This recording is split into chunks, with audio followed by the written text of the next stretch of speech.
Hello there, YouTube. Welcome back to my channel. I am PsychoYajko, live on WYPS YT for YouTube, and I'm going to be bringing all y'all on today's podcast a Star Wars themed stream, in the hopes where not only myself, but others can talk about Star Wars, the complete saga. Now, when I'm talking about the complete saga, I'm obviously not going to be talking about the newer Star Wars films from Disney, because I personally say the 6th episode was enough. The death of a galactic empire is assured. The rebellion wins, and the Ewoks celebrate. And that's pretty much the whole complete saga that I know, 1 through 6. The reason why I decided to do this stream was because I saw Funny Guy doing a live stream about it to commemorate May 4th, which is an important day for Star Wars fans. I recall him even playing Lego Star Wars. He was either playing the original trilogy or the complete saga of Lego Star Wars. I'm not sure which. But the actors that make these Star Wars movies memorable, I'd say, are Mark Hamill. I'll show you a clip of him right quick. Mark Hamill. Then you have Harrison Ford, who plays Han Solo, and Ian McDiarmid, who plays Palpatine and his alter ego, Darth Sidious. But yeah. I mean, obviously there's other fans, or say celebrities, who portrayed other Star Wars characters. I could go on, but I'm not going to. But maybe I'll name a few more. Hayden Christensen, who portrayed Anakin in episodes 2 and 3, and Ewan McGregor, who played Obi-Wan Kenobi in the clone trilogy of Star Wars. And you have Master Qui-Gon Jinn, who was played by Liam Neeson, and you have Samuel L. Jackson, to name just a few, or to name the many. But let's raise another question: which Star Wars trilogy I'm mostly fond of? If any of you guys are fond of particular Star Wars trilogies, feel free to share them here in the live chat. I'd say my favorite trilogy of Star Wars is probably the Clone Trilogy. That's my most favorite. Not to say that the original trilogy was not good, because it was good, but I do like the Clone Trilogy the most, because it gives you a glimpse of what the Old Republic looked like. And needless to say, if you're going to have a saga, you have to have a beginning. And you have some of these amazing planets in the Clone Trilogy. You have Coruscant, which is made up of hundreds upon thousands of hovercraft. You have tall skyscrapers. Then you have city lights. And then you have Naboo with its sparkling lakes, green grasslands, and majestic sceneries, all that lot. And again, you get a sense of how things get bad for the Jedi as the Clone Trilogy progresses, not realizing that the real threat was in front of them the whole time. In this case, Palpatine, who was played by Ian McDiarmid, and all that. It's also nice to get some context as to how the Republic became an empire. But back during the Old Republic, before the whole mess between the Rebellion and the Empire, like as was shown in the original trilogy, like episodes 4 through 6, you had major entities whose goal was to disband the Republic. You had the Separatists, you had the Trade Federation, you had the Techno Union, you had the Intergalactic Banking Clan, all that lot, and their goal was to have the Galactic Republic disbanded. And my favorite character in the Star Wars universe is Palpatine. It's very interesting to see how someone like him rises through the rank of being a senator and then becoming a chancellor, seeing how he controls the strings, and how his master was a Sith Lord, Darth Plagueis, which was implied in Episode 3. There was that one scene where Anakin and Palpatine were talking, and Palpatine talks to Anakin about the legend of Darth Plagueis. It's supposedly some sort of Sith legend, implying that Palpatine was the one who killed Plagueis in the process. Now, my favorite droid in the Star Wars universe, I'm going to be showing you right quick, is the interrogation droid. This little guy right here. This droid appears in Episode 4 of Star Wars. There was a scene where Darth Vader was interrogating Princess Leia, trying to get her to open up about the location of the base that the Rebellion has laid out, in the hopes that they can get rid of the Galactic Republic. But yeah, how do I word it? Darth Vader was interrogating Princess Leia, trying to get information out of her about where the Rebel base is located, and he uses this droid in the process. this is probably my most favorite droid. The more obscure a droid turns out to be, I kind of find it interesting. I don't know why, but there's some kinds of droids or mechanics or machinery out there that I consider to be obscure or not in the mainstream focus as much. And this droid is probably one of them because it doesn't appear as much. That's probably one of the reasons why I'd say it's my favorite droid. Yeah. Which episode had the best soundtrack? I'm not too sure because John Williams does a really good job with the Star Wars soundtrack as much as it is. The most iconic being the Star Wars suite that plays when Luke Skywalker is looking outside of his home on Tatooine. He sees the two suns setting and that music that plays. That's probably the most iconic score in the Star Wars movies, besides just the original theme that plays during the text crawl at the beginning of every Star Wars movie that you're familiar with if you watch Star Wars. And another one, I also do like the music that plays with the choir that's playing in the background during the lightsaber duel between Obi-Wan Kenobi and Qui-Gon Jinn against Darth Maul in Episode 1, The Phantom Menace. Now, I'm not going to go into too much detail about all these movies. I'm just going to go focus on the important details to the best of my ability in each episode, 1 through 6. Not too much of the nitty-gritty, but enough information that's integral to the Star Wars saga itself. Let's go back to sharing screens of some of the movies as we progress. You have Episode 1 here, The Phantom Menace. In this episode, the Republic realizes that the Trade Federation has grown more hostile, but they're not exactly sure who the Trade Federation is working for, hence the title of Episode 1, The Phantom Menace. The Trade Federation has a deadly Sith Lord named Darth Maul with red-colored double-bladed lightsaber who is an apprentice of Darth Sidious. The two Jedi, Qui-Gon Jinn, Jedi Master Qui-Gon Jinn, and his apprentice, Obi-Wan Kenobi, meet Jar Jar Binks, who is a Nabooian native, along with Boss Nass and Padme Amidala, who Anakin falls in love with throughout the Clone Trilogy.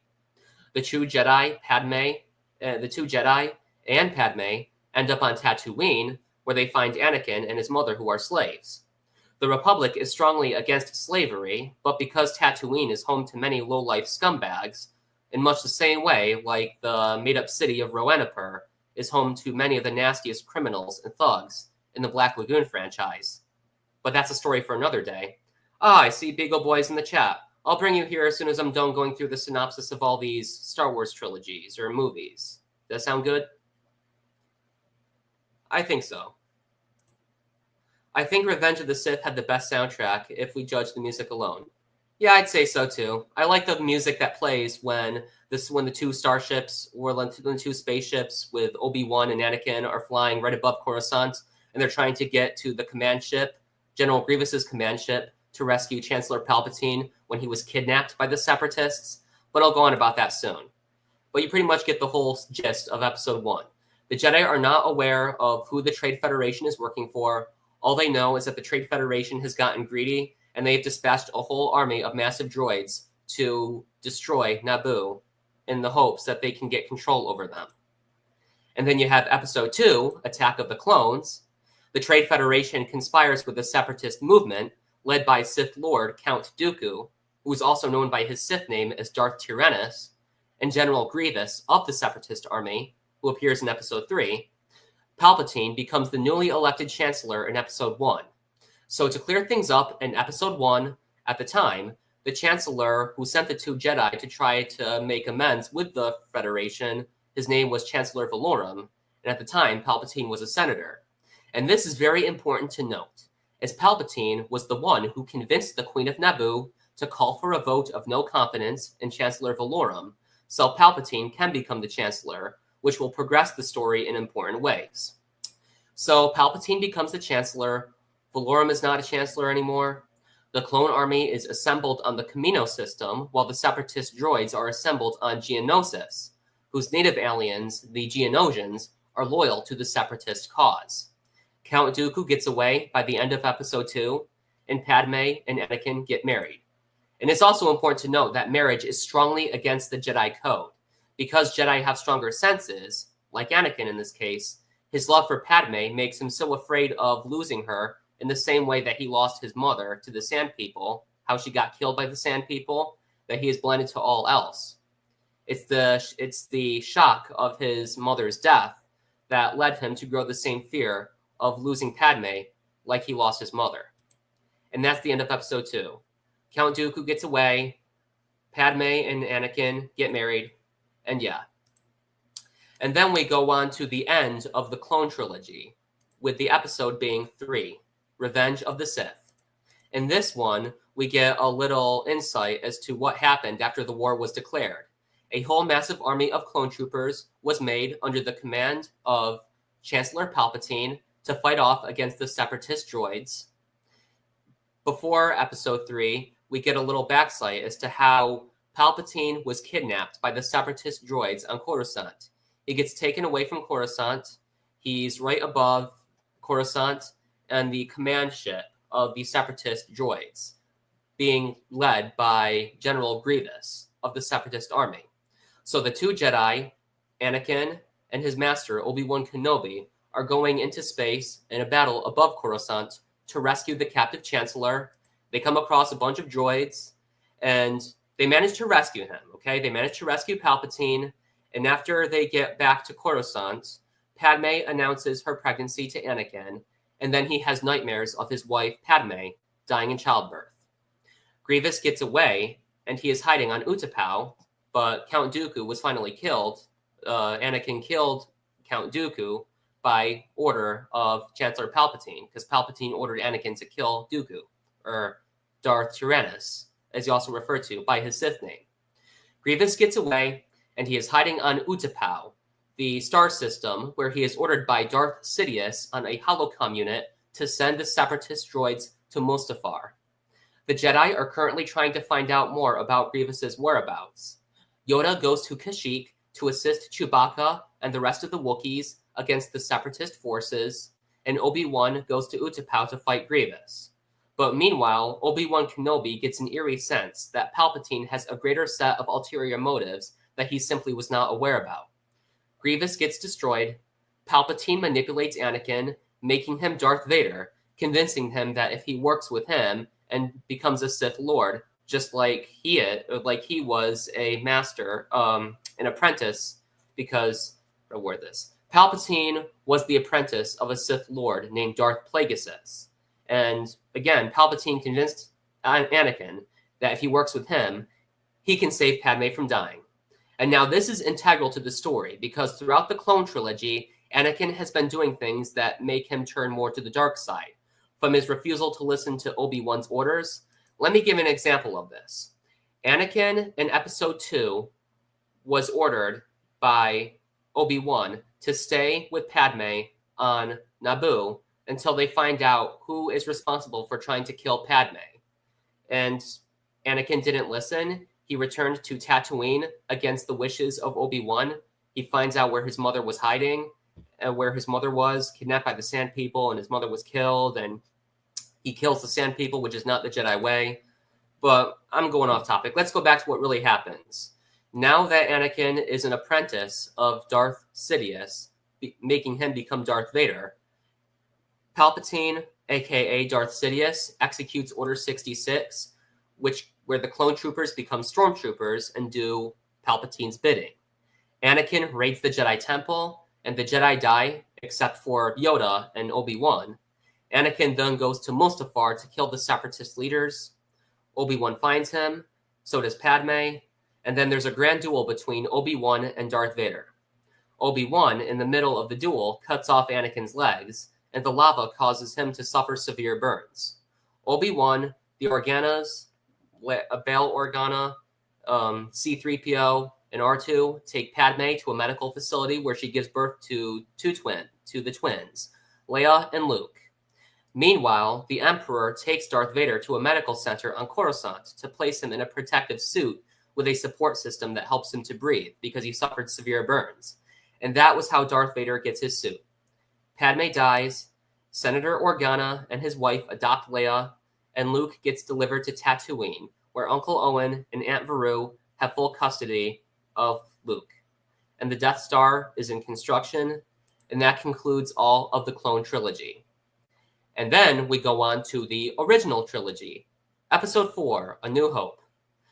The Death Star is finished, the Empire is in power, Princess Leia is trying to get the two droids to send a message to Obi-Wan on Tatooine by using R2 and C-3PO, who have plans to destroy the Death Star, much to the advantage of the rebellion. Luke and Obi-Wan get the message, and they hire a pilot at a cantina on Mos Eisley. That's where they meet Han Solo and Chewbacca, the dynamic duo.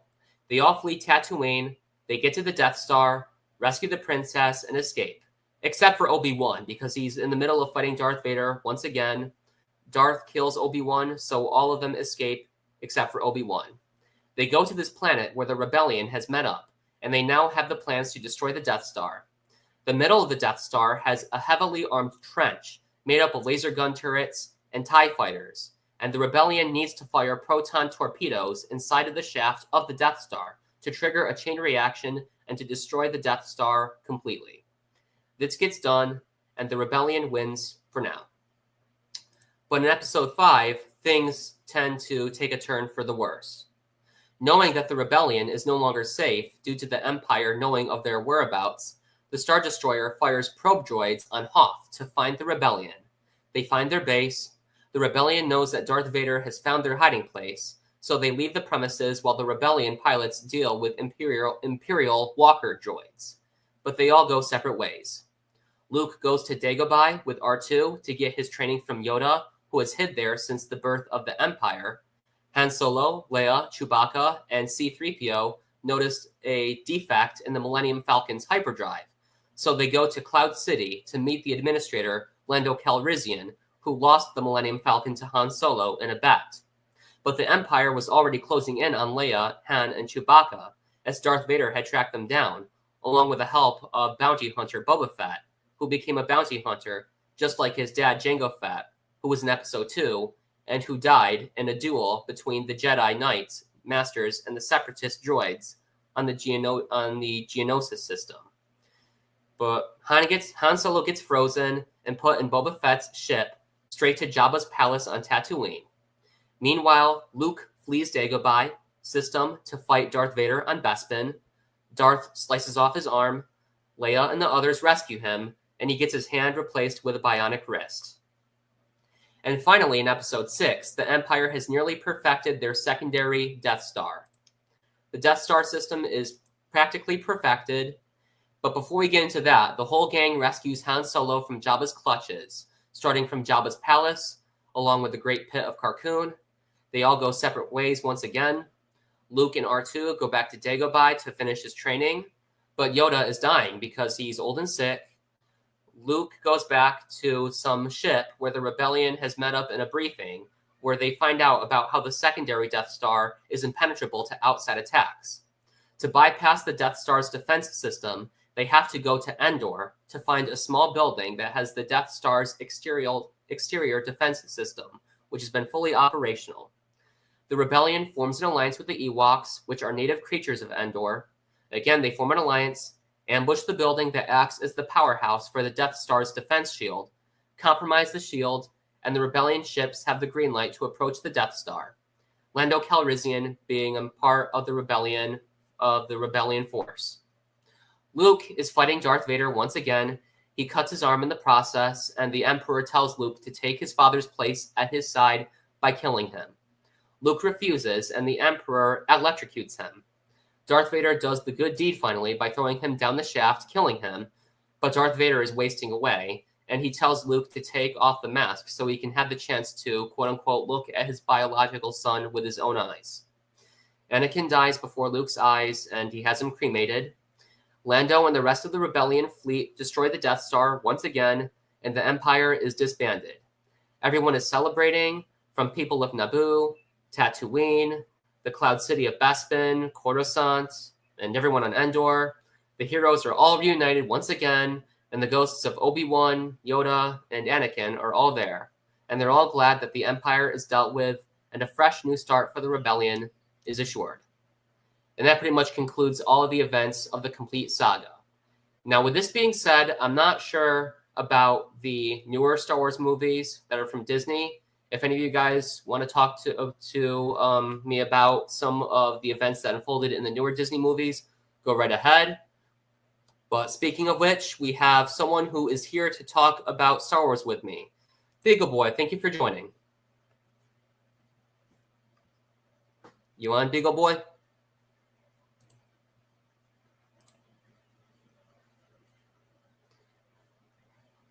Beagle Boy. Can't whistle well. Hey, Beagle Boy. Are you on? The floor is yours.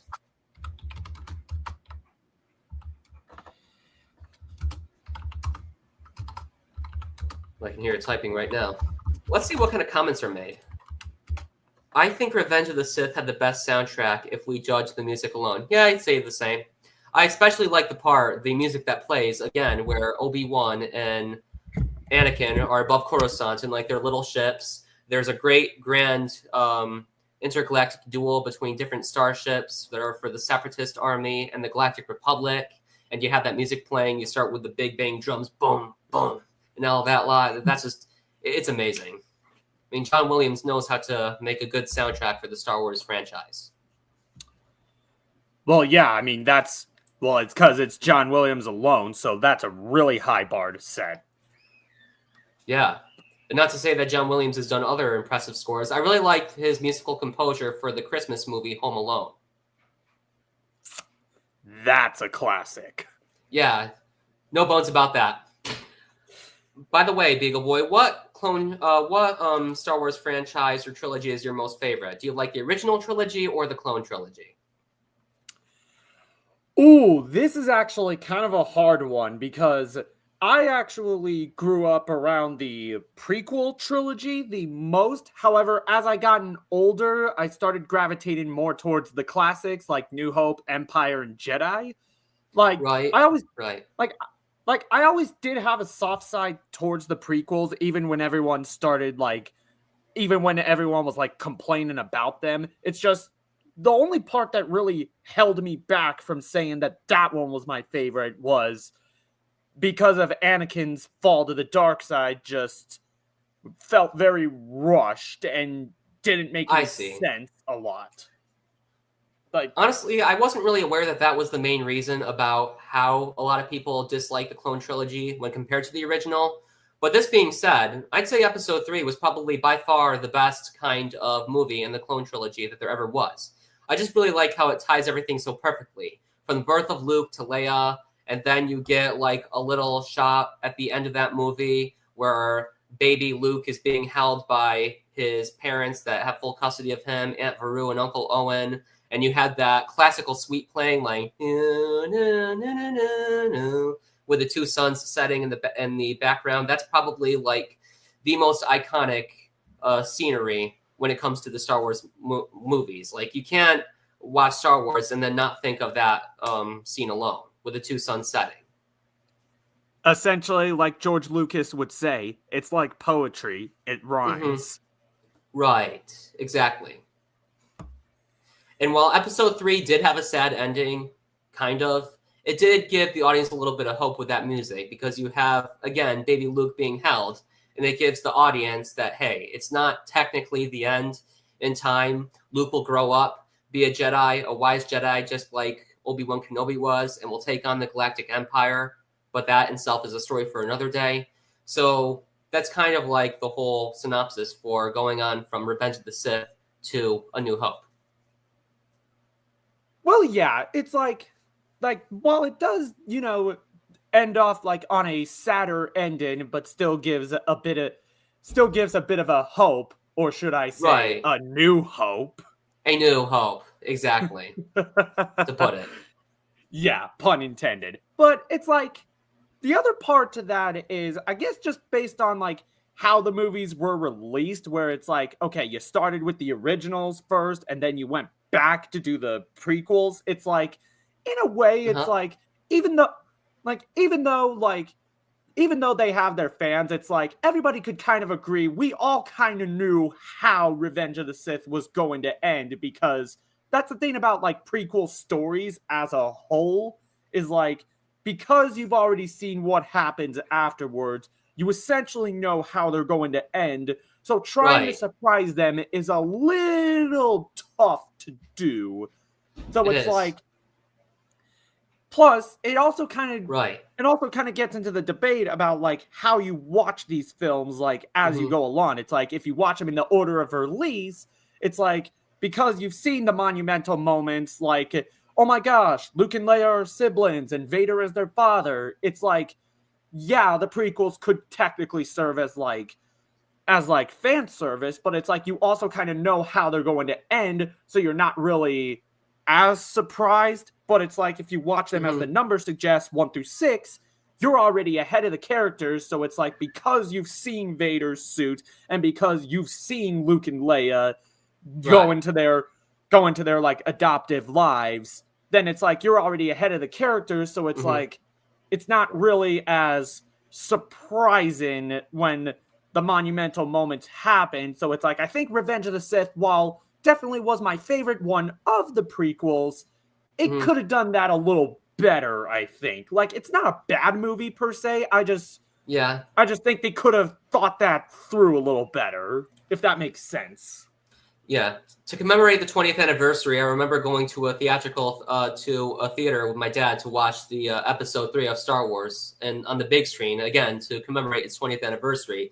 And the thing that kind of made me cringe a little bit was the scene where Darth Vader was like, no! Like, come on. I actually did a little joke about that, too, actually, being at the theater. I was like, because, 10 years of Disney controlled, I was like, yay, I get to see a new Star Wars movie that's not made by Disney. Disney still owns it. No! Right.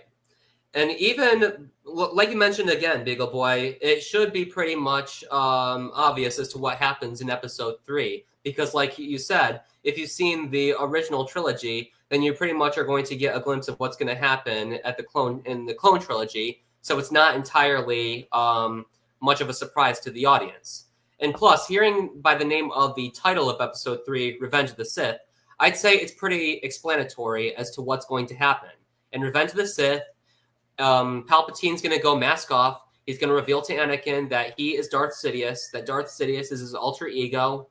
And you know what? Since I mentioned that, so just a little hypothetical question. When did it become apparent to you that Darth Sidious was Palpatine's alter ego?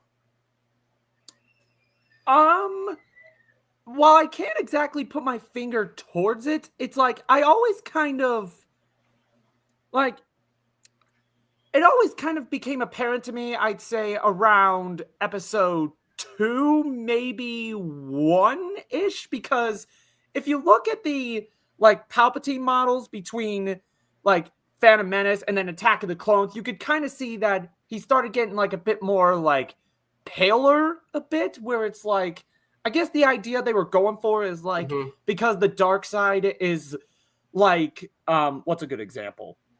Take like the symbiote from the Spider-Man universe, where it's like the more you adopt to it, it starts to like tear away at you like physically. So it's like, in a way, I guess that's kind of where the whole paler side of it came, where at first when I looked at it, I was like, wait a minute, is it like tearing away at him and that's why he looks like the way he did in the classics? But then like episode 3 comes around and it's like, oh, Force lightning blocks right back into him, just melts his face away, and it's just like, oh, well, that was for nothing. Right. Like, I was watching Star Wars with my grandmother, and she said that as she watched it, she didn't really trust Palpatine from the beginning because he always had that sort of, that little sneaky look to him,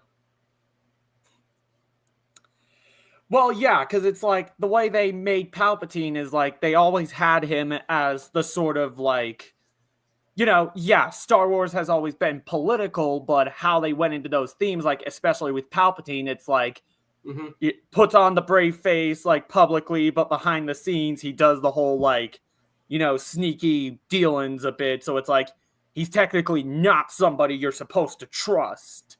But because he gets into the emotional rhetoric, you essentially do. which was always the thing that didn't make sense to me when it came to like the politics of the prequel trilogy. Like, I don't mind like Star Wars like having those political scenes like everyone complained about back in the day. It's just it never made sense to me, because it's like what it all boiled down to was Palpatine making a bunch of speeches, Senate just goes along with everything, suddenly democracy is outlawed. It's like many people say that it's supposed to be an allegory to Germany in the 30s, but it's like even then the infamous party we all know about didn't automatically consolidate power overnight either. So in a way it felt kind of rushed in a way, where it's like when you go into A New Hope, how Tarkin and Vader like walk in, and how Tarkin is saying like the Imperial Senate is no longer of any concern. I have just received word that the Emperor has dissolved the council permanently. The old Republic is no more. So that essentially seemed like to me like they were just trying to get so quick into showing the Empire by Episode 3 that I tend to look at that moment in Episode 4 and think, wait, how do you start the Empire first but have the Republic lasting so long into Episode 4? I'd say you kind of do have a point there, but honestly, that really didn't like occur to me, because even in Episode 1, there were like some subtle cues that Palpatine was giving off, because there was a scene in Episode 1 where Palpatine said to Queen Amidala, it would be wise to accept Federation control on Naboo for the time being. And now that you know that Palpatine was the one who took the role of Darth Sidious in order the Trade Federation to infiltrate Naboo in the first place, now knowing that the real threat was not too far away from the Jedi the whole time, that's when I didn't really notice that it was quite as rushed as you said it was. But that's probably just me. And another thing that I've mentioned too is how the Jedi didn't seem to notice that Palpatine was the one who was controlling the strings until it was too late. But in Episode 2, Yoda said that the dark side clouds everything and that the future is impossible to see for the Jedi. So even with a powerful Sith, just like Darth Sidious, he was able to use Jedi mind tricks to deceive the Jedi just as much as the Jedi can use their mind tricks to deceive anyone who is weak-minded. So a Sith can be just as powerful as a Jedi, and Palpatine, I'd say, is a pure example of that. Well, yeah, because when you think about it, like when you see all the other films, like I know you went over the George Lucas films, but not so much the Disney ones by the time I hopped in. The thing is, when you really look at it, if you ever get into like the older expanded universe lore, or legends as Disney calls them now through their decanonization, when you think about it, Palpatine is kind of like the last Sith, like truly Sith Lord, in the sense that, oh, you're founded by the Sith and you become a Sith like from the very beginning. Because it's like, you know, Maul was just a little known assassin because Plagueis, Palpatine's master, was still alive until the end of Episode 1. So Maul was just a little known assassin. Dooku was just Dooku started out as a Jedi and then fell to the dark side. Same thing with Anakin. And then for a while, the Sith pretty much were at the end of their wits until Snoke came around. But I don't even know if he was a Sith, but now we know through Rise of Skywalker that it was just a ploy of Palpatine. And then you have Ben, who was yet another Jedi that fell to the dark side. Because really, when you think about it, all those Disney films just kept trying to be the classic wannabes. Right. And there was even another scene I should mention in Episode 2 where it kind of seemed to me that Count Dooku actually had greater intentions that the Jedi had realized. The purpose, I think, of the whole separatist movement was to get rid of the Republic for a reason, because there was a scene in Episode 2 where Obi-Wan was kidnapped on Geonosis, and Count Dooku, or Darth Tyrannus if you prefer, was telling him about a greater threat that's at a greater force that is at stake. how Darth Sidious is in control of everything, from my understanding, and that Palpatine is a lot more involved than the Jedi had realized, but Obi-Wan didn't believe him and would refuse to believe him. Well, Well, yeah, I remember that scene, and it's like, in a way, Dooku shared a lot of resemblance to Obi-Wan's master, Qui-Gon, where it's like, right. They never really were kind of ones who were ones to go by what the council said all the time. They lived off of what's known as the living force, where it's like they embraced all the aspects, light and dark side, whereas the council only wanted to view like the type of system what they thought was right. And unfortunately, right. Obi-Wan was kind of more that established Jedi, like Yoda and Windu, essentially more by the books, whereas people like Qui-Gon and Dooku were a bit more of the gun-ho cowboy types, if you really think about it. Yeah, right. Another thing that I think makes Palpatine also really manipulative, Master Windu was so close to killing Palpatine. He really was. So he really had to play Anakin for a fool. He's like, no, don't kill me. I'm too weak. And then that was enough for Anakin to make him side with him. You know what I'm saying? Because they'd grown closer and closer throughout episodes 1 through 3. Because you started off with Palpatine, again, saying to young Anakin, as for you, we will watch over your career with great interest. You know, that should give you a subtle sign about what's to become of Anakin, if you're familiar with the fact that Anakin is Darth Vader. And yeah, again, another reason to prove that Palpatine is so powerful is, again, his manipulation. That whole weak guy persona when Master Windu was close to killing him. You know, I'd say that was probably like really stupid how Anakin would actually fall for that whole weak guy persona. When it was he alone who manipulated the Queen of Naboo, ordered the Trade Federation to infiltrate Naboo behind the scenes, trained Darth Maul to successfully kill Qui-Gon Jinn in Episode 1, and yeah, playing that, oh, I'm too weak guy persona, nah, it doesn't work like that. I would have killed him right there on the spot. Like, nope, you're not fooling me. You're going down. This farce is over, Palpatine. Playing into the Samuel L. Jackson persona, are we? Right. But in all seriousness, like, yeah, I do definitely agree that the whole, like, weak persona Palpatine, like, the Jedi are taking over. And then suddenly 5 seconds later is like, no, you will die.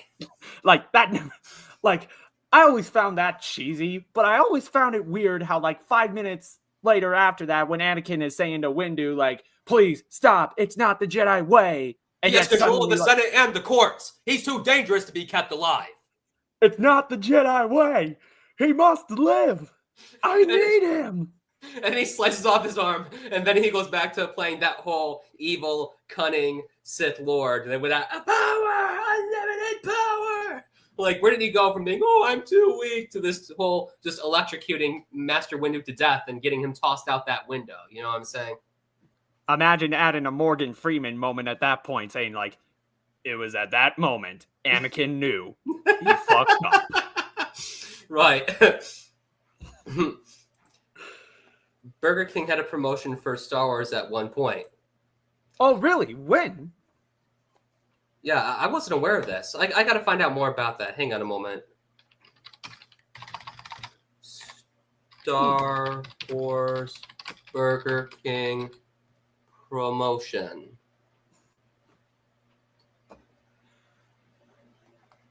Oh, yeah, they did. They even have a commercial for it. I got to pull it up in a moment, okay? But yeah. Oh, 2005, like 20 years ago. That explains. Oh, yeah, Burger King Star Wars promotion, Star Wars glasses promotion. Oh, that's like from 1978. I'm going to pull that up right now, actually.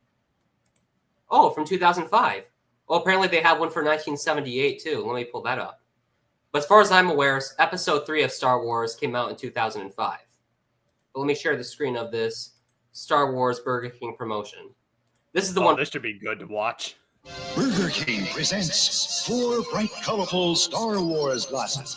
Hey, it's Luke Skywalker. And the princess. Gee, wow! Get your kids a different Star Wars glass each week. Buy a regular serving of Coke for 59 cents plus tax. Get Chewbacca, get Darth Vader, R2-D2, and C-3PO. What mission? What are you talking about? We can get all four. Star Wars glasses at Burger King until February 2nd. Yeah. Okay, so just probably a little something during the whole like craze, since A New Hope was just a one and done film at the time. Is kind of how that goes. But it's like Winter King said, they also did one in 2005, which I'm pretty sure had to be like for a tie-in to Revenge of the Sith back when that was brand new. All right, yeah. I'm pretty sure Revenge of the Sith sold out pretty well. I wonder. I gotta see how much it made in the box office and when it came out. How much did Revenge of the Sith make 2005? In 2005, Revenge of the Sith earned $850 million worldwide during its initial release. It was the second highest grossing film in the Star Wars franchise at the time, and the second highest grossing film worldwide in 2005. Domestically, it grossed around $414 million, making it the top grossing movie in the US for 2005. So if it hit number 2 in the highest grossing, like both worldwide, then, you know, what was the one to top it? I don't know. Domestically, it grossed, making it the top grossing movie in the US for 2005. And this is according to Box Office Mojo, the numbers, Wikipedia, all that lot. But yeah, I'd say Revenge of the Sith, boy, that was something else. And there's also some of the other hints that I should give out too. Like in episode 4, when it first came out, I'm pretty sure the audience was not aware at the time that Darth Vader was actually Luke Skywalker's father. Because Obi-Wan says to him that Darth Vader killed him, but not like in a literal sense, in more of a figurative sense. But what he meant by that in a figurative sense was that the Darth Vader persona ate at Anakin, making him become an all-out Sith Lord and an apprentice of Emperor Palpatine in the process. So I'm pretty sure that when Episode 5 debuted, I'm pretty sure the audience was really not expecting Darth Vader to say to Luke that he was his father. You know what I mean? Well, yeah, it's like, you know, it's like I'm not sure if the theories about like, oh, who was Luke's parents in the same way like many people theorized about Rey's parents when Force Awakens came out was ever the same way. I would probably have to ask someone older who was around for that point. But one thing that I always found off was in the sense that, you know, they say how Obi-Wan says like, okay, Vader murdered Anakin, that's why he's not around anymore. And then Vader comes out and says, I am your father, and it like broke cinema all throughout, like it was topped one of the greatest moments. Mm-hmm. So then Luke in episode 6 is like, wait, you said Vader killed him, but they're the same person, and how Obi-Wan just tries to do this whole clutch move saying, what I told you was true from a certain point of view. And I'm like, nah, you ain't getting out of that one. Like, but the more I think about it, I guess that's kind of the difference between Luke and Anakin, where it's like, with a reveal like that, Anakin would probably, you know, go full force, like, screw you to everybody at that point, if he ever had a reveal like that. Luke, on the other hand, it's like, yeah, he was lied to about his father, but he overcame. He got a little impatient. He was tempted with the dark side as well, but he learned to but Luke learned to calm himself. Anakin never really did. So it's like, that actually was probably a greater strength on Luke because, you know, yeah, regardless of what Obi-Wan said about point of views, it was still a lie. Let's be real here. But, you know, Luke obviously couldn't handle the truth, but he still overcame. Anakin never really did.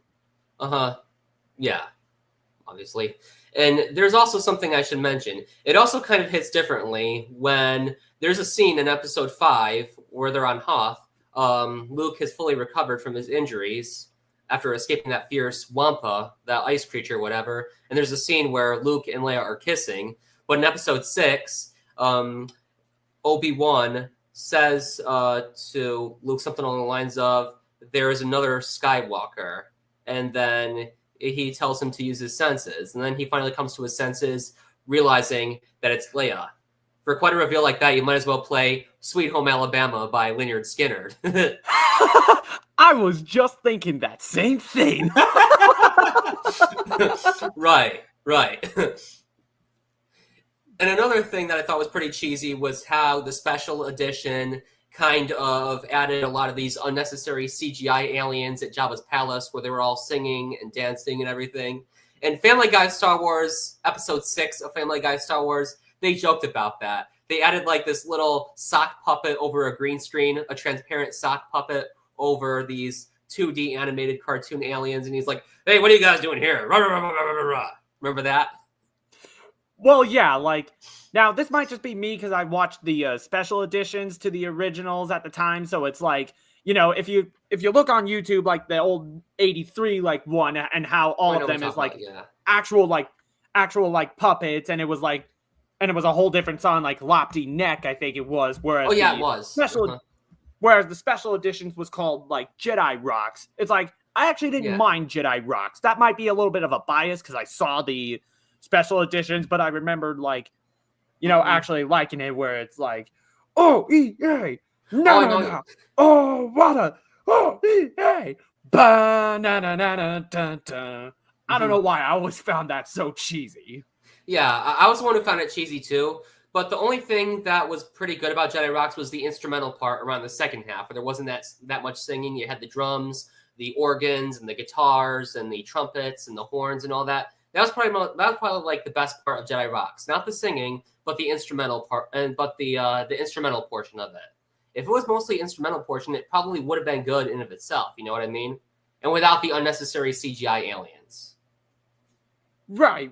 Yeah, I mean, one thing I actually kind of hope Disney does at some point, like, I don't know if they'll do it like through Disney Plus, or like maybe if they do like an updated like entire like saga 1 through 9 segment.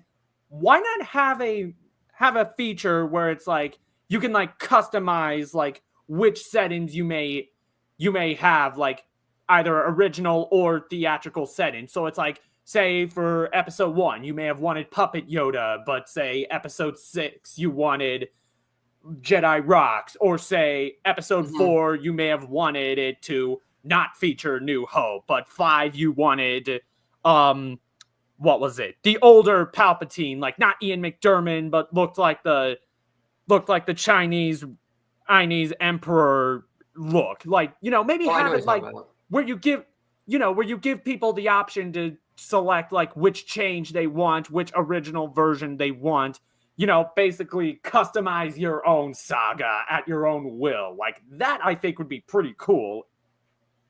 Right.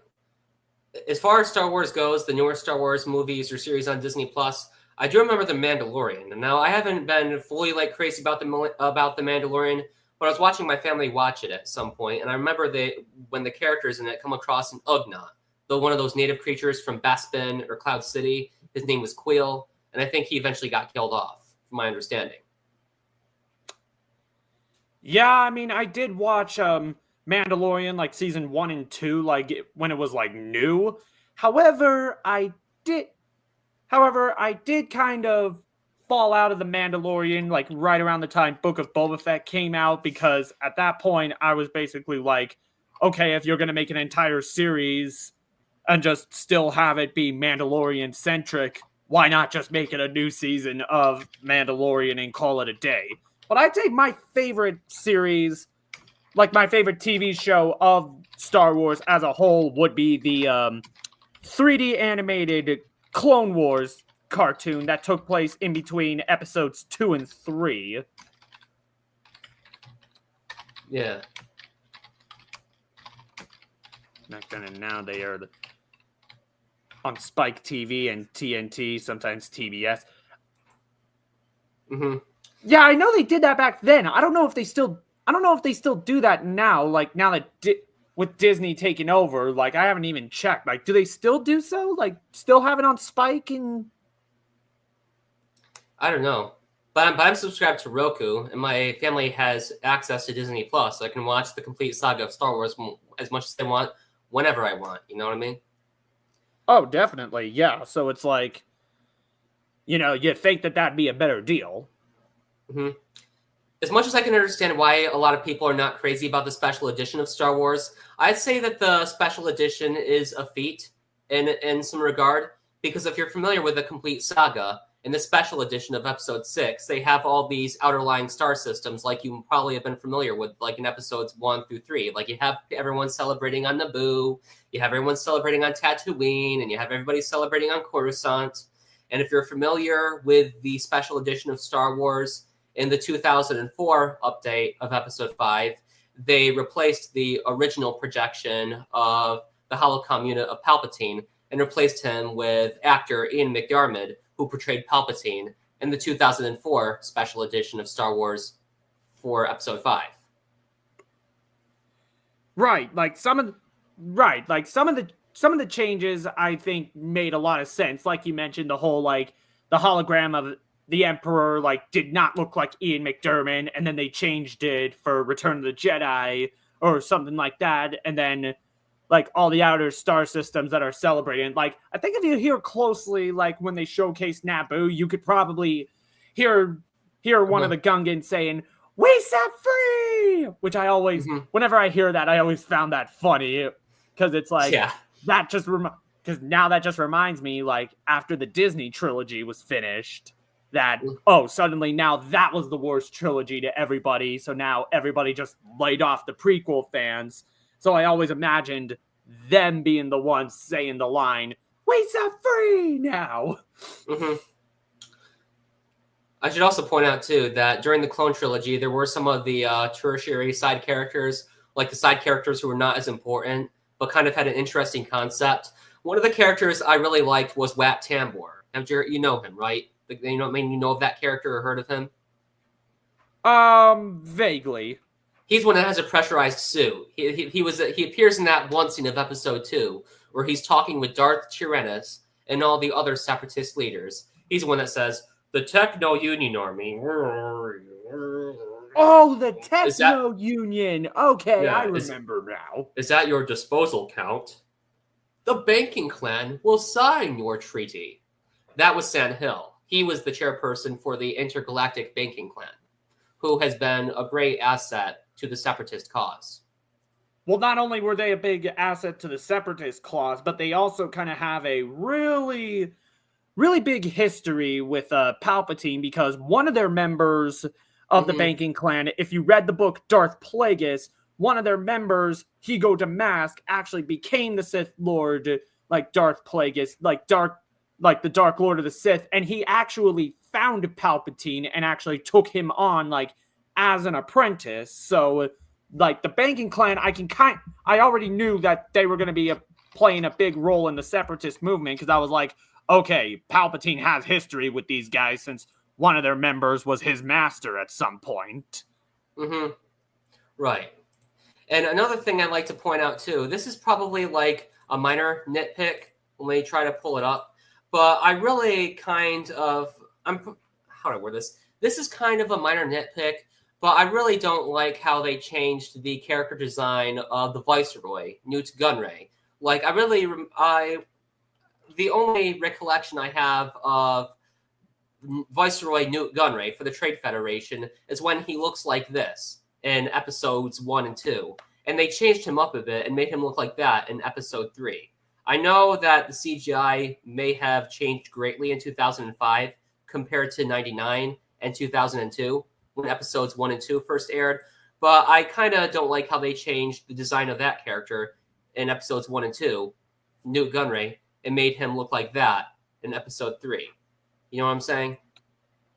I mean, yeah, like, truth be told, whenever I saw Episodes 2 and 3, I had no idea that was him, even. I thought that was, like, maybe, like, another member that just, maybe was, like, I don't know, maybe his brother or cousin or someone related to him. So it never occurred to me that that was the same that was the same person. I mean, maybe just because there wasn't as much iconic lines compared to episode 1 where it's like, "My lord, is that legal?" Or, "No need to report on that yet." Like, something along those lines, where it's like, whenever I hear those lines, I think, oh, that's Newt Gunray. But whenever I hear lines from, like, 2 and 3, it's like, after knowing now that that's him, back then I would have been like, who is that? Right. She can't do that. Shoot her or something. This is an outrage. Django, finish her off. Have patience, Viceroy Gunray. Please have patience. She will die. Remember that scene when they're all on Geonosis and they're watching the executions begin of Anakin and Obi-Wan and Padme, and they all escape. You know what I'm saying?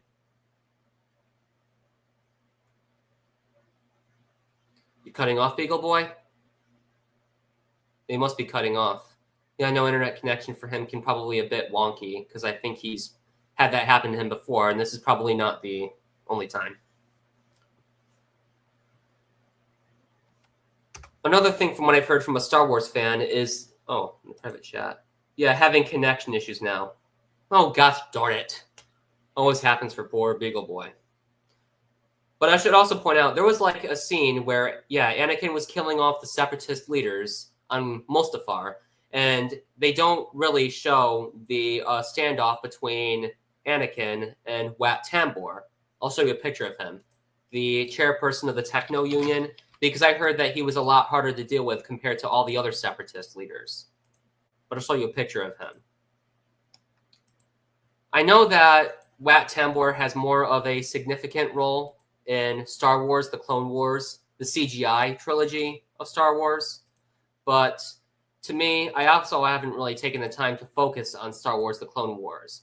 Because now knowing that who was really in control of the Trade Federation and the Separatist Alliance and all these other entities, that Darth Sidious or Palpatine was the one who was really in control, it just kind of defeats the whole purpose to have a lot of these side villains who really don't have much of a significance when compared to Palpatine, seeing as how Palpatine was the one who had control of everything throughout the Star Wars movies. We have this character here. Oh, you're back on, Beagle Boy?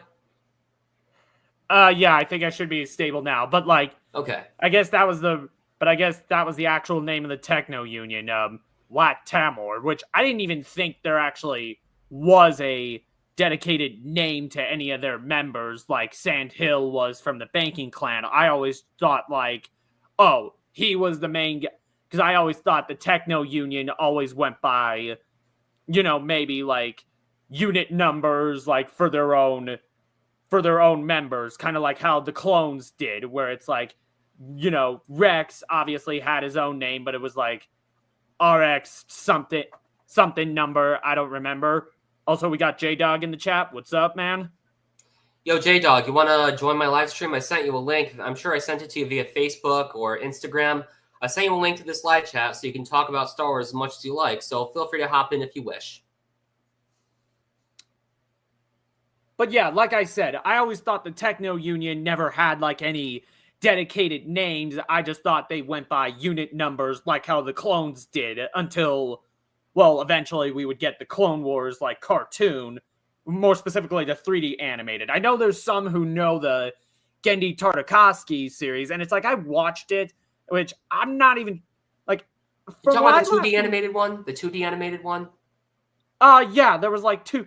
They had like 2 DVD sets for them. One that featured like Asajj Ventress, and the other that introduced Grievous. Oh, I know the one you're talking about. Yeah, I actually had one of those for rent back in 2008. I went to a video rental. My dad picked one up for me, and the one I remember was the one where Anakin is crowned as Jedi Knight. And that's the one where you get a little bit of backstory as to how things played out before Episode 3. Like, you had the scene where Palpatine is talking with some members of the Jedi Council and all the others. General Grievous swoops in. He has Palpatine kidnapped, and that concludes. And then we get on to Episode 3, the Revenge of the Sith episode.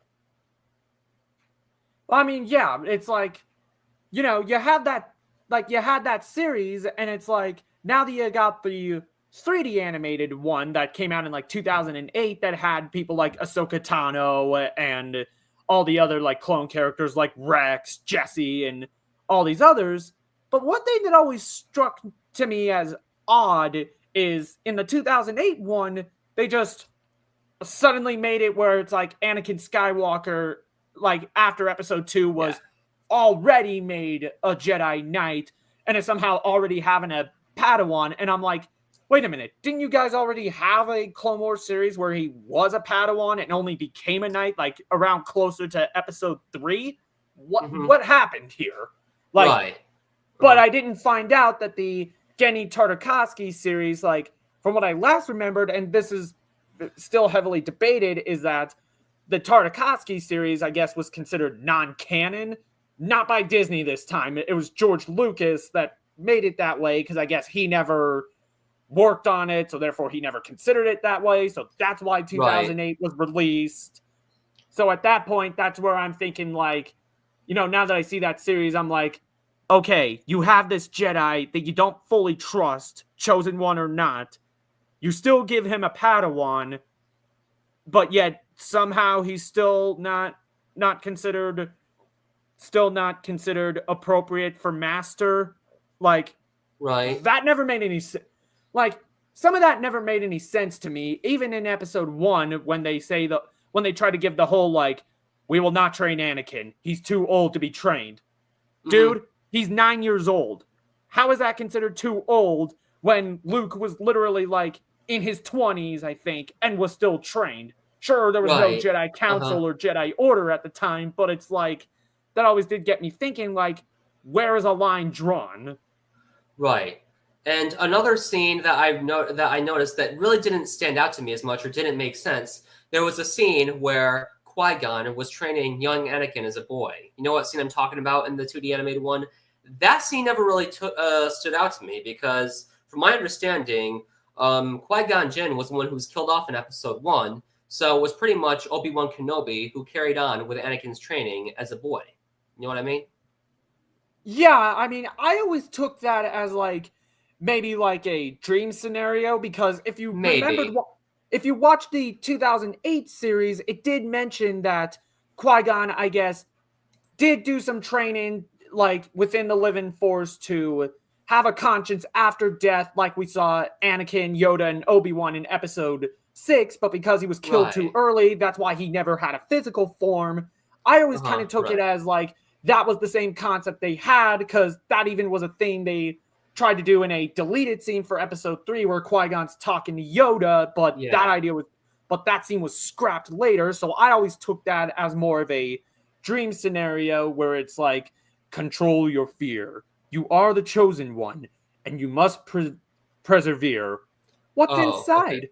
Only what you take with you. Your final test is at hand. Trust in the Force. Right, exactly. Now it kind of makes sense, that being a dream sequence. That's what I always thought. I could be wrong, though. I guess that's a way of looking at it.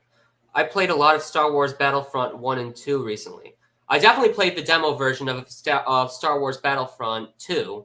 And I remember the demo version of it. I played as a clone trooper. I was on the Utapau system in that demo version. That's the place where Obi-Wan goes to fight General Grievous in episode 3, if you have a vivid memory of watching episode 3. But yeah, in the demo version, you play as a clone trooper, you're on Utapau, the same system where Obi-Wan confronts General Grievous once again, and pretty much the only Star Wars I grew up with was Lego Star Wars. Lego Star Wars 2, the original trilogy, that's with episodes 4 through 6, and then later I was clung to the complete saga, which had episodes 1 through 6. So that pretty much completed the whole game in its entirety, if you're familiar with the complete saga of Star Wars. I played on Xbox and PS2. I definitely played Lego Star Wars on the Xbox 360, but the original demos for Lego Star Wars, I was also introduced to the demo version of Lego Star Wars. That was the one where I play as Obi-Wan Kenobi and his Jedi Master, Qui-Gon Jinn, when negotiations failed in that one demo version of the game. That demo I played as a kid on the Xbox, and I was later introduced to Lego Star Wars, the full version of the game, on the Xbox 360. Kind of hope that clarifies everything. Yeah, I always remembered Lego Star Wars, like, on the original Xbox, because they did the 2 games. Like, first one was based on the prequel trilogy, 2 was based on the original, and then I guess they did the big compilation, like the complete saga with all 6 movies. Like, I always remembered playing that, like, on the PlayStation 3, so I always remembered that one. And I guess as of recently, they did one called the Skywalker Saga, which included all the Disney, like the Disney films, like including, which was basically 1, 2, 3, 4, 5, 6, 7, 8, 9. However, that one I never tried yet. Right.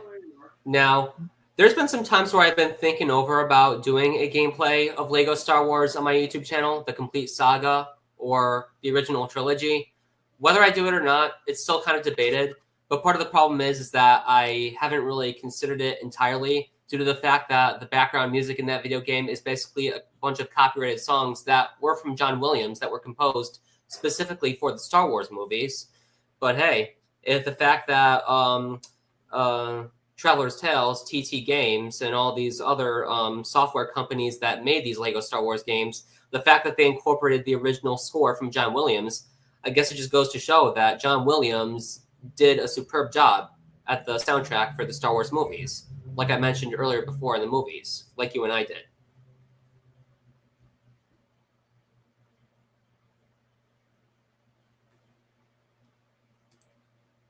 Lego Star Wars 2 was my childhood. It introduced me to Star Wars entirely after Clone Wars. I mean, the earlier kind of Star Wars movies I remember as a kid, I do remember Episode 3, and I remember Episode 4. But the newer ones I didn't discover until later. Like, I didn't discover Episode 2 until I was in kindergarten, and I didn't discover episodes 5 and 6 when I was in first grade, and I wasn't introduced to Episode 2 until when I was maybe 9 or 10. I was in third grade at the time when I was introduced to Episode 1. Well, yeah, because back then, if you were a late 2000s, early 2010s kid, pretty much both Legos and Star Wars was pretty much coming together was pretty much like bread and butter. But with that being said, I'm gonna get going. Thank you for having me on here. It was a really good stream at the end of the day.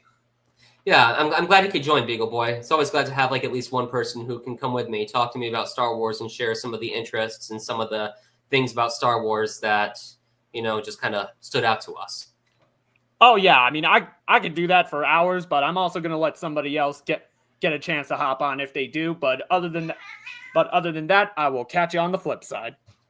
Yeah, thanks for joining, Beagle Boy. Anytime. Bye. Hope to talk to him again soon.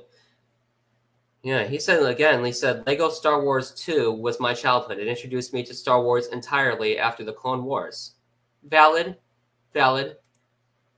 I'm just hoping that somebody else could probably join too, because I did make the stream open to people who are in the same Discord chats as I am in. So hopefully some of those people join too. Hopefully.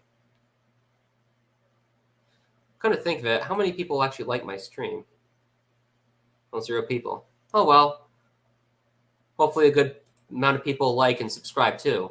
I'm just going to keep this open for a couple more minutes to see if people will join. But I'm probably going to stop here eventually, because usually when it comes to live streams, my goal is to get to at least an hour. And I really don't know who else is probably going to join. Hey, Winter King, do you want to join? Are you with me? Are you on my Discord? Or are you on Instagram by any chance? Because if you find me on Instagram, I'm PsychoYajko. You should be on my list there. Feel free to join so if you want to talk more about Star Wars, because, But if you can't join, then that's fine. Life happens.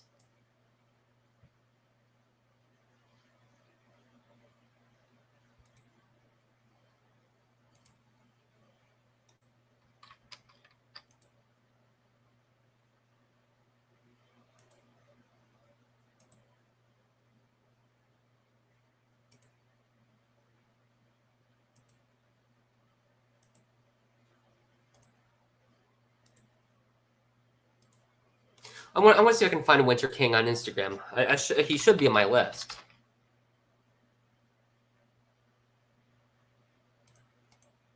Yo, Winter King, what's your Instagram? Send me the link on Instagram. Oh, first must ask, send me the link to your Instagram so I can find you there. I tried typing in your username, Winter King, the Instagram. I don't know if it's there. Let me see who's there.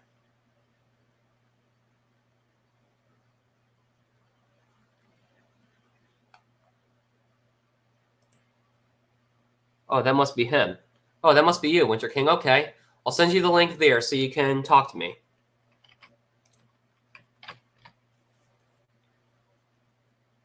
Okay. See, he's seen it.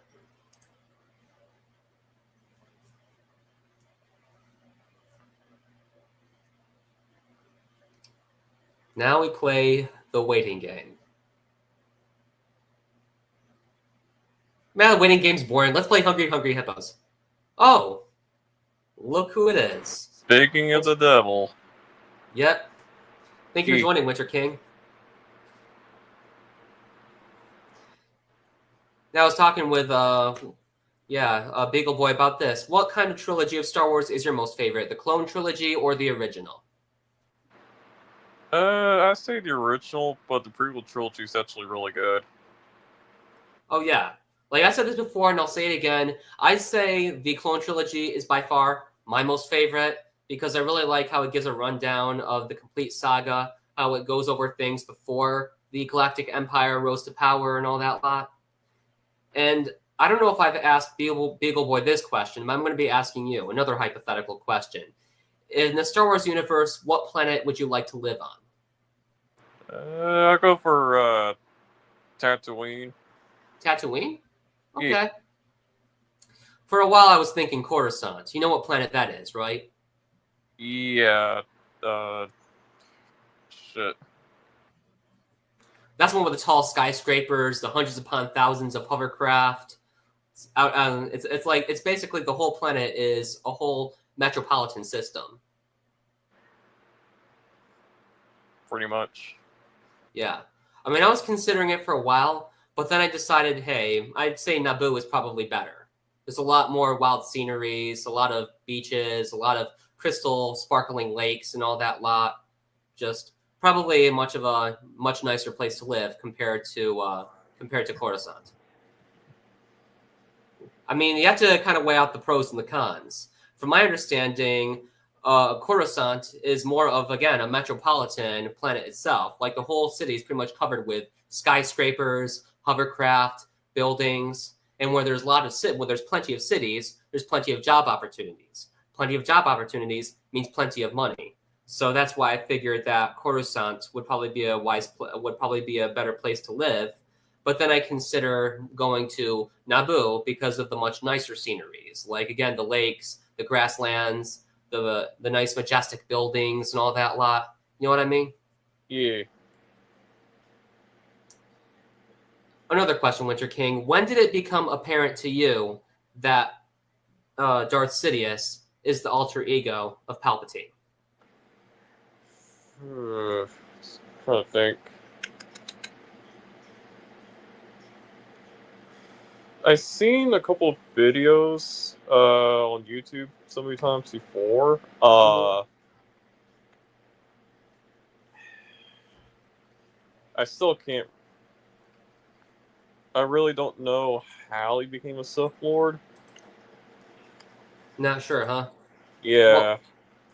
Yeah. Well, I'll try to go over some of the details. I'm not trying to get into too much detail, but there should have been some subtle cues.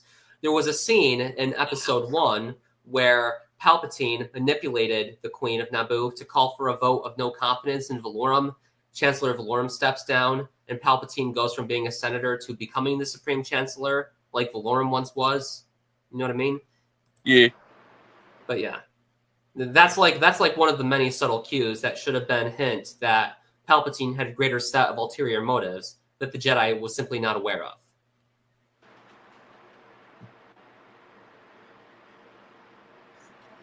I also see that in the timeline, that in the stream you played a lot of Star Wars Battlefront 1 and 2 recently. Those are your favorite Star Wars games, huh? Yeah. I'm talking about like the original Battlefront 1 and 2. Not Right, the- yeah. From the early 2000s, right? Yes. Oh, yeah, I know what you're talking about. Yeah, I definitely played the demo version of Star Wars Battlefront 2, but I mostly grew up with Lego Star Wars. Now, those are like my go-to games. I mean, the latest Star Wars games I played were the newer Battlefronts. I think I played what's called Star Wars The Force. I don't know. It was a Star Wars game. I think it was from 2013 or 2012, somewhere around that.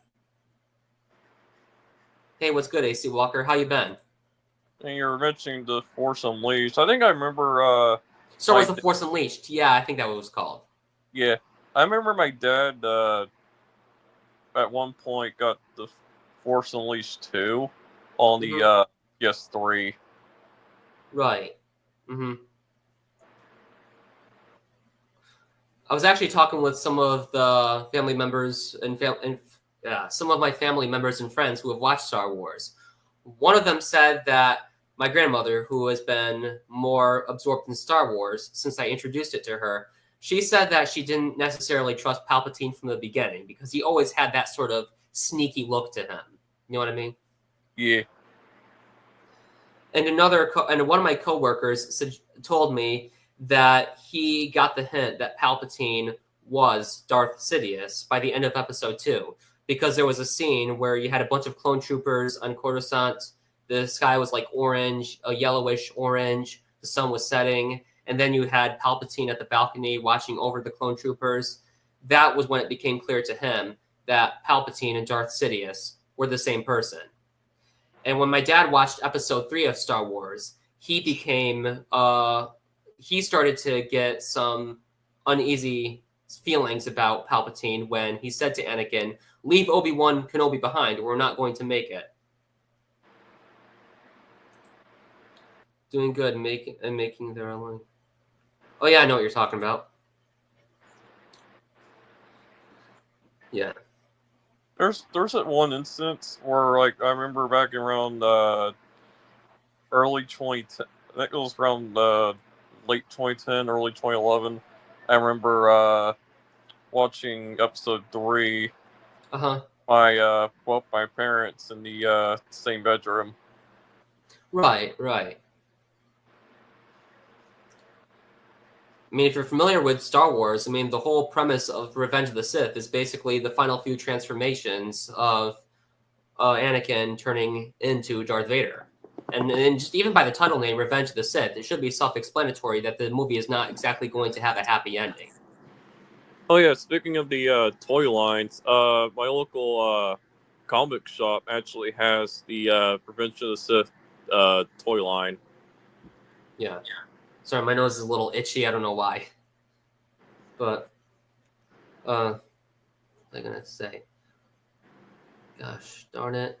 I do like how episode 2 kind of shows the little backstory to Boba Fett. Like, I'm sure you remember Boba Fett in episodes 5 and 6.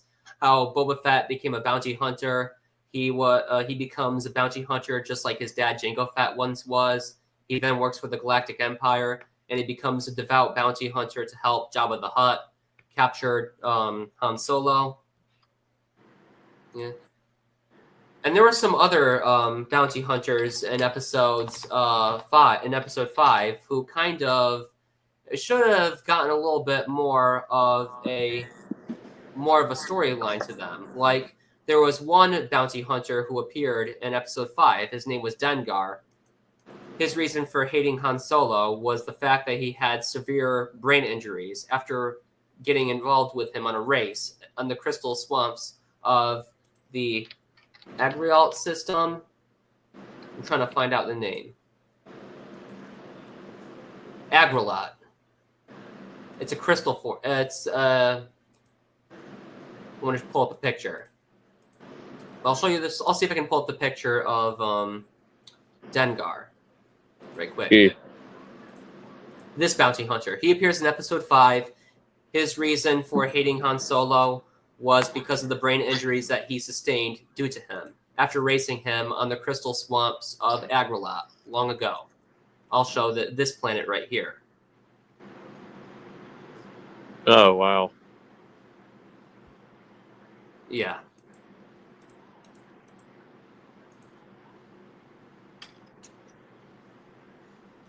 Is there anything else you want to share regarding Star Wars? Do you have anything that comes to mind? Let's see here. There's a rumor that they're going to be releasing Star Wars Starfire around 2027 and two Star Wars titles sometime next year. Right. I never really bought into much of the newer Disney Star Wars movies, probably because I'm just a fuddy-duddy guy when it comes to Star Wars. I mean, I'll say this once, and I've said it before. I'll say it again. The complete saga 1 through 6 is like the true Star Wars in my heart. Yeah. I really don't think that Disney can come up with trying to resurrect Palpatine because he was already killed off. I mean, the only explanation that Palpatine gave, and I think it was The Rise of Skywalker, all he had to say was about how he survived was that the dark side is a path to many abilities that some consider to be unnatural. But this alone... Yeah. Speaking of The Rise of Skywalker, at one point, a couple years ago, someone read the Rise of Skywalker on TV, and I finished off the entire movie until like 5 in the morning. Right. I mean, the only thing I've gotten so far to when it came to the Star Wars movies or series from Disney is a clip from The Mandalorian. I remember a clip. The characters in The Mandalorian meet an Ugnaught, a native creature from Cloud City of Bespin. His name was Quill, and at some point he got killed off. I still need to watch Andor. I just haven't had a chance. Mm-hmm. Which Star Wars movie would you say had the best soundtrack out of all of them? Beagle Boy said Episode 3. I want to see what you think. I'll go for Episode 4. Okay. I'd say I like Episode 3 the most. I like the part where the music that plays when they're fighting above Coruscant, the music that plays when Anakin and Obi-Wan are in their like little ships. They're in a grand fight above the Coruscant system. You have the Star Destroyer from the clone troopers of the Galactic Republic, and then you have the starships and the star fleets from the Separatist movement, and they're on their mission to rescue the captive Chancellor, Palpatine. Yeah, speaking of Episode 3, there's a mini animated series called Star Wars Clone Wars from 2003 until 2005, which follows up in between Episode 2 and Episode 3.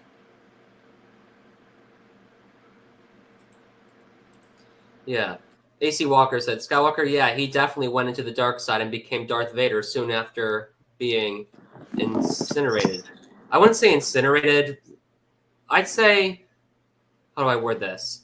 Darth Vader dies, and then that's when Luke Skywalker cremates his body. But I wouldn't say he became Darth Vader soon after being incinerated. I'd say he became Darth Vader soon after Palpatine manipulated him, and then Palpatine dies, and then he literally becomes Darth Vader, the Darth Vader that we know of, the protective suit that Palpatine gives him. Well, yeah, that must have been a little typing discrepancy that he made. The thing that I probably found a little bit corny about Episode 3 was the fact that Anakin really fell for Palpatine's weak guy persona when Master Windu was very close to killing him.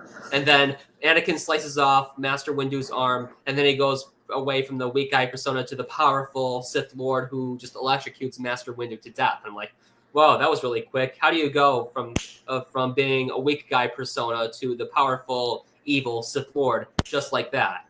And then Anakin didn't even save Master Windu from being electrocuted. Like, that was a bunch of bullshit. The thing of it is, there's rumors that Mace Windu possibly survived. Really? I think I watched a fan film about it at one point.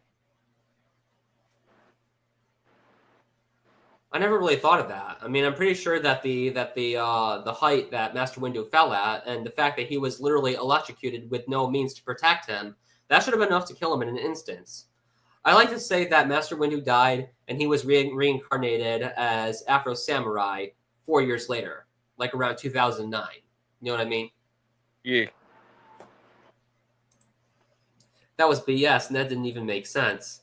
Yeah, I know. Yeah, well, let's make that canon. Master Windu dies, but then he's reincarnated as Afro Samurai, and he goes on to avenge his deceased father. I'd say that that's like a way better storyline for Samuel L. Jackson than being Master Windu. He gets his moment of glory, and he doesn't die. At least in Afro Samurai. That probably explains how he managed to got the purple lightsabers, because the thing of it is, in the Star Wars universe, Jedi's only have green and blue, but for somehow Samuel L. Jackson just wanted a purple lightsaber. Oh yeah, I noticed that Master Windu did have a purple lightsaber. Yeah, I was a little bit colorblind for quite a time being, but then people pointed out that he has a purple lightsaber. I was like, hey, I thought it was blue for a while, but you know me, I can be colorblind. But yeah, I'll have to find out. I think it was like a special request from Samuel L. Jackson to have a purple lightsaber. I could be wrong, but let's see why. Why did Windu have a purple lightsaber? It was the combination of a real-world request by actor Samuel L. Jackson and an in-universe explanation. Jackson wanted his character to have a unique lightsaber color to stand out during the Battle of Geonosis. While George Lucas initially resisted, he eventually agreed in post-production. In addition, the in-universe lore suggests that a Jedi's lightsaber color is dictated by their Force connection and the crystals they use. Some fans speculate that Windu's purple blade signifies his unique balance between the light and dark side of the Force, or perhaps he chose a rare crystal that produced the color. Interesting. But if that really were canon, if lightsaber color defines a person's ability from turning to the light side of the Force to the dark side of the Force, and then having a red lightsaber, I'm quite surprised that. Just imagine if Anakin's lightsaber turned from blue to red in Episode 3, and Obi-Wan takes his lightsaber and then gives it to Luke years later when Luke is all grown up. He's going to be explaining to Obi-Wan Kenobi, "Hey Obi-Wan, why is the lightsaber red colored?" You know what I mean? And then somehow Luke's lightsaber became green. Yeah, I mean, his lightsaber did become green. I mean, Luke's lightsaber, like in Episode 6. The fact that lightsabers change colors become canon now. The point I'm trying to make is, it kind of seems a little bit absurd at first.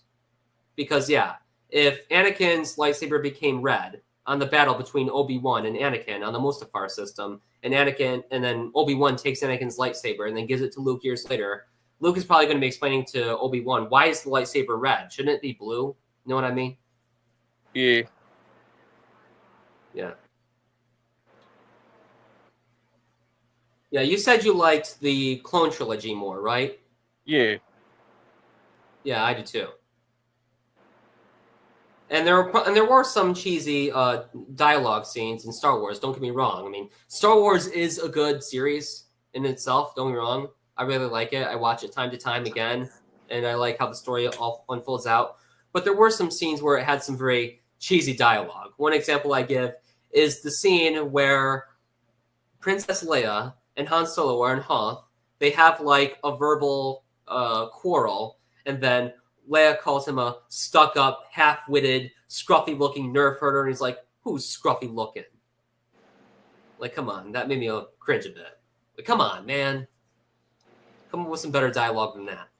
It would be cool if I were to get all the Star Wars figures and actually, have all of them outside in a snowy, right now for my area, it rarely snows, but Mm-hmm. on rare occurrence, I can actually resemble the battle in Hoth. Mm-hmm. This is another thing I probably did not point out to Beagle Boy yet. I noticed there were like some like little side gags that weren't typical for that weren't exactly canon in Star Wars. There was a scene where there was a fight between Obi-Wan Kenobi and some guy at a bar. He slices off his arm, and then you see his severed arm across the floor bleeding. When it's not typical for being injured by a lightsaber to have your injuries bleed, because the blade is so hot that it practically seals the skin. It's like burning a steak to a char. It's like burning a charred steak. You know what I mean? Think of it like that. The heat of the lightsaber being so hot that causes the steak to become charred, that the injuries don't bleed. I mean, they managed to do that right in episodes 1 through 3, but I noticed that it wasn't the case with episode 4. You know what I'm saying?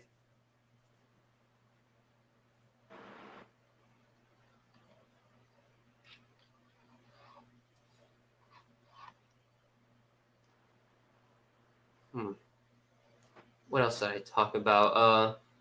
What else would you like to add? What else do you know about Star Wars? Or any updates? Anything that stood out to you throughout the movies or series? For the most part, I think I have everything covered at the moment. Yeah. For right now, I'm probably gonna head off. Okay. AC Walker says, "See ya." AC Walker says, "What about Star Wars: The Clone Wars?" I haven't really gotten serious about the Star Wars Clone Wars series. It just doesn't really seem to be necessary to me to watch it, because now knowing that who was the real brains behind this operation, like in this case Palpatine, it just kind of defeats the purpose for me to watch Star Wars: The Clone Wars. But that's probably just me. I don't know about other guys who are familiar about Star Wars: The Clone Wars, but I haven't taken the time to get serious about that. I'm mostly cool with episodes 1 through 6, but not some of the side series.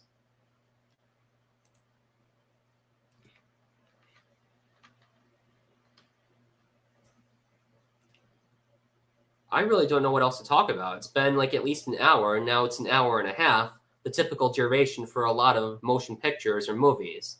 Most movies usually make it up to about an hour and a half, but I'm 2 minutes past an hour and a half. I'd say that's pretty long of a live stream relating to Star Wars. I'm glad to have some people who have come in and share some of their thoughts about Star Wars. And I had Beagle Boy, and not too long I just had Winter King come in and share some of his interests in Star Wars. I'm really glad for that. And I'm probably going to be stopping right here. This has been it. I'm glad all of you guys who have did come in to share their interests about Star Wars, anything relating to the franchise, side gags, soundtracks, droids, sceneries, anything relating to Star Wars. And that's it, I guess. If you guys like this live stream, drop a like, share, comment, subscribe, hit the notification bell. And I hope to see you all in the next video or live stream. Take care, and bye-bye.